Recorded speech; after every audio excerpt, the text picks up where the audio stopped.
Hi hello నమస్తే welcome to Jayanthi's kitchen. నేను మీ జయంతి. ఈరోజు రెసిపీ సింపుల్గా టేస్టీగా చికెన్ రోస్ట్ ఎలా చేసుకోవాలో చూసేద్దాం. ముందుగా మనం ఒక అర-కేజీ చికెన్ తీసుకొని చిన్న ముక్కలుగా కట్ చేసి శుభ్రంగా కడిగి పెట్టుకోవాలి. అలాగే ఒక ఉల్లిపాయ, ఒక టమాటా కూడా కట్ చేసి పెట్టుకోవాలి. చికెన్ని చిన్న ముక్కలుగా కట్ చేయడం వల్ల ఉప్పు కారం బాగా పడుతుంది. ఇప్పుడు ఒక బాండీలో 4-5 టేబుల్ స్పూన్లు నూనె వేసి మనం కట్ చేసుకున్న ఉల్లిపాయలు వేసి వేయించుకోవాలి. ఉల్లిపాయలు సగం వేగాక కరివేపాకు, 2-3 పచ్చిమిర్చి ముక్కలుగా కట్ చేసుకొని వేసుకోవాలి. ఇవి కూడా కలిపి ఆనియన్ బాగా ఎర్రబడే వరకు వేయించుకోవాలి. ఇలా వేగాక మనం శుభ్రం చేసి పెట్టుకున్న చికెన్ అందులో వేసుకుందాం.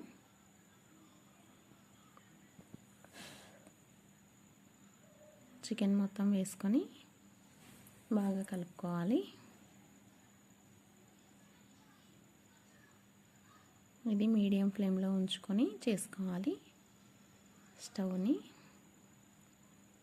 మీ రుచికి సరిపడా ఉప్పు, పసుపు కూడా వేసి కొద్దిగా పసుపు వేసి ఉప్పు పసుపు ముక్కలకి బాగా పట్టేలాగా కలుపుకోవాలి. కలుపుకొని మంటను మీడియం ఫ్లేమ్లో ఉంచుకొని ఉడికించుకోవాలండి.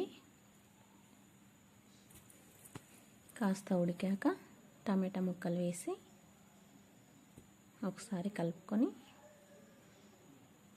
మళ్ళీ ఉడికించుకోవాలి. చికెన్ కడిగి వేసుకోవడం వల్ల మనకి ఆ వాటర్ అనేది వస్తుంది.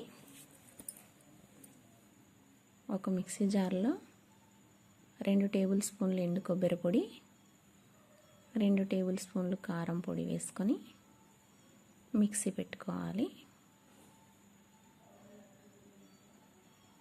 ఇలా కొబ్బరి కారం 2 కలిపి రెడీ చేసి పెట్టుకుంటే టేస్ట్ చాలా బాగుంటుంది. చూడండి, చికెన్లోంచి వాటర్ వస్తున్నాయి కదా, ఆ వాటరే సరిపోతాయి. ఇప్పుడు ఒక పెద్ద టేబుల్ స్పూన్ అల్లం వెల్లుల్లి పేస్ట్ వేసుకుందాం. అల్లం వెల్లుల్లి పేస్ట్ కూడా బాగా కలుపుకొని నీరంతా ఇంకిపోయేదాకా మధ్య మధ్యలో కలుపుతూ ఉడికించుకోవాలండి. మంట ఎక్కువగా పెడితే నీరు త్వరగా ఇంకిపోయి చికెన్ సరిగ్గా ఉడకదు. చిన్న మంట పైనే ఉడికించుకోవాలి. చూడండి, ఇలా నీరు బాగా ఇంకిపోయేదాకా మధ్య మధ్యలో కలుపుతూ ఉడికించుకుంటూ ఉండాలి. నీరంతా అయిపోయింది కదా. ఇప్పుడు మనం రెడీ చేసి పెట్టుకున్న కొబ్బరి కారం వేసుకోవాలి. ఉప్పు కారం అంతా బాగా పట్టేలాగా ముక్కలకి కలుపుకొని ఇప్పుడు 2 పెద్ద గరిటెలు పెరుగుని మెత్తగా చేసుకొని వేసుకోవాలి. ఇలా పెరుగు వేసుకోవడం వల్ల ముక్క బాగా సాఫ్ట్గా ఉడుకుతుంది.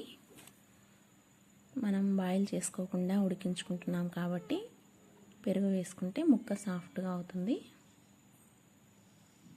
బాగా మెత్తబడుతుందండి. ఇప్పుడు ఒక table spoon chicken masala, 1/2 table spoon మిరియాల పొడి, కొద్దిగా కస్తూరి మేతి వేసుకోవాలి. ఈ చికెన్ రోస్ట్ చపాతీ, రోటీ, వైట్ రైస్ ఏ దాంట్లోకైనా చాలా బాగుంటుంది. ఫైనల్గా కొత్తిమీర వేసుకొని కలిపేసుకోవడమే. అంతే అండి, చికెన్ రోస్ట్ రెడీ అయిపోయింది. మీరు కూడా ఇలా ట్రై చేసి ఎలా వచ్చిందో కామెంట్స్లో చెప్పండి. మా ఛానల్ని లైక్ చేయండి, షేర్ చేయండి, సబ్స్క్రైబ్ చేసుకోండి. Thank you.